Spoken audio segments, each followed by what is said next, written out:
Andy. I thought rather than try and message you and try and explain what this mod's about, and doing pictures and stuff, I thought it'd be easy just to do a video. So yeah, that's what I'm doing. First thing I'll do is apologise for my Bolton accent. I think bloody Boltoners sound awful when they speak, so I apologise for that. So what I'll do is I'll break down this mod, and then you can see exactly how I've built it. So yeah, more or less everything's come from B&Q, like I said, apart from the iGo and a couple of little bits that I had knocking about in my toolbox. So yeah, I'll break that down and you can have a look. Alright then. Right, so here's my mod. What I'll do, I'll break it all down, you can see what's going on then. We'll take the iGo off.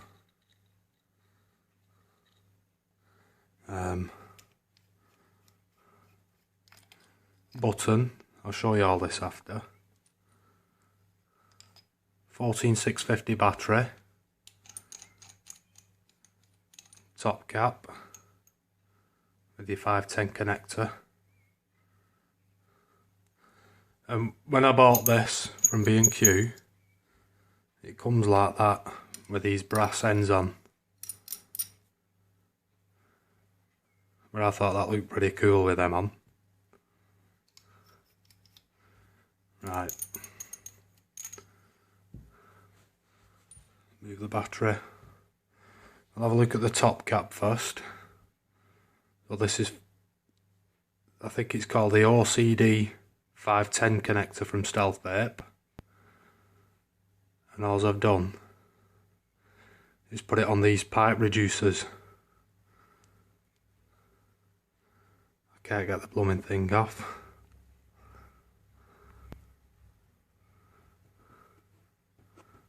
Hang on.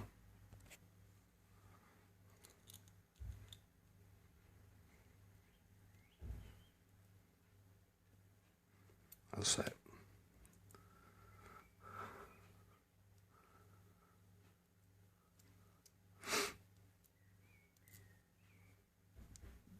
There it is. And all I did, get two of these, but I filed one down. I think you can see the difference in height. So when that goes on, same size as that, and it sits flush with the top of that.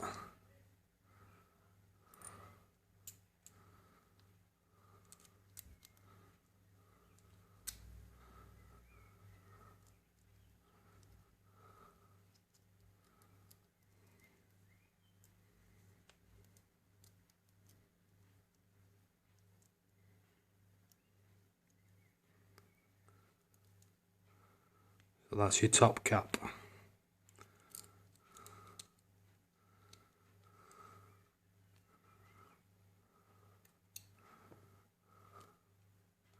And it's an adjustable 510 positive pin thingamajig.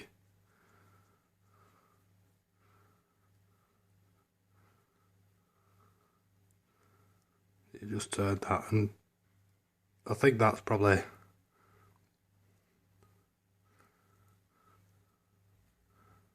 battery rattle nut, maybe. It doesn't need that on this. So yeah.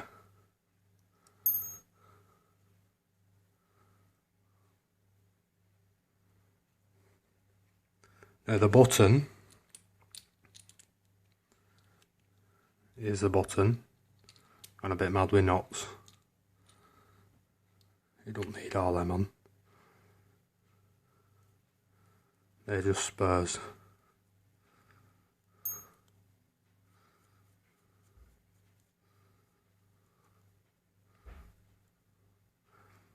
But yeah, basically I've got these other pipe reducers here. And that's how your button works. Now this is made up of, I think this, it's a button off another mod that I bought ages ago. Stopped working, but I like the look of that button in there. Now if I didn't have that button, I would just have a brass screw like this that went all the way through. But because I like the way that looks, and that just goes like that.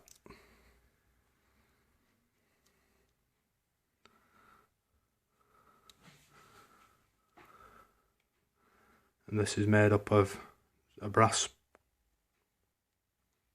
little brass bolt. I think it's an M4 size, I think. Brass nut, washer, and a spring off a pound shop torch, I think.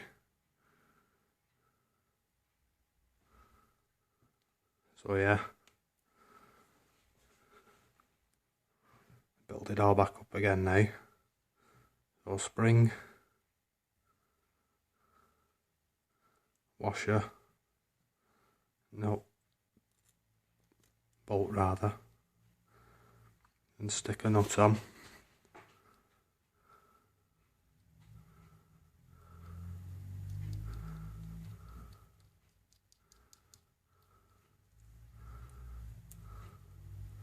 I opted for brass nut and bolt because I thought, obviously for conductivity and whatnot.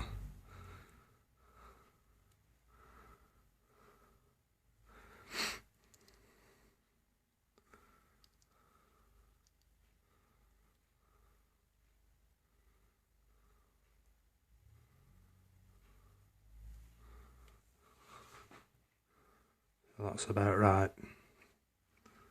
Like I said, them are just spurs, because I'll end up losing them, so that's why they were on that.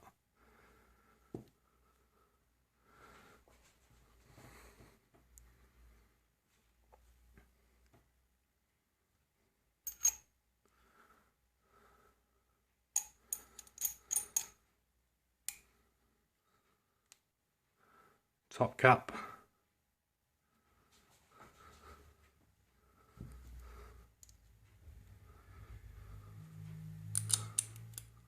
Bottom button. Battery. Now this is, you don't need this, but if you don't like battery rattle, then that's what that's for. Obviously I've insulated the top part of this spring. This came from a hand wash bottle, and that just goes in there against the battery. Put the button in, screw it up, no battery rattle.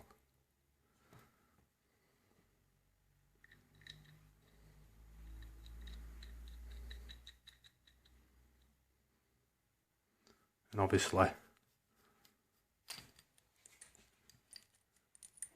you can adjust that.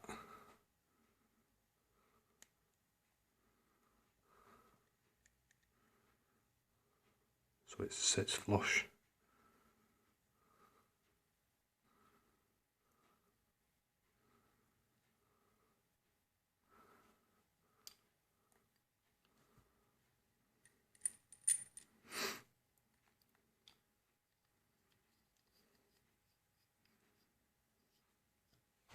The job's a good one, as they say.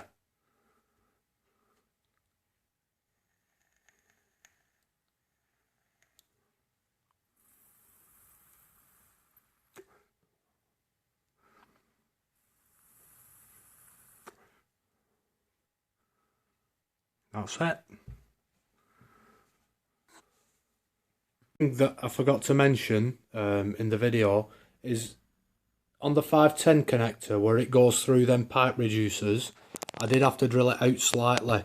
I think I drilled the holes to 8mm, I think it was, just so that the 510 connector could pass through. And the bolt that's on the firing pin on the button, I did have to sand that down so it didn't make a continuous contact with the battery.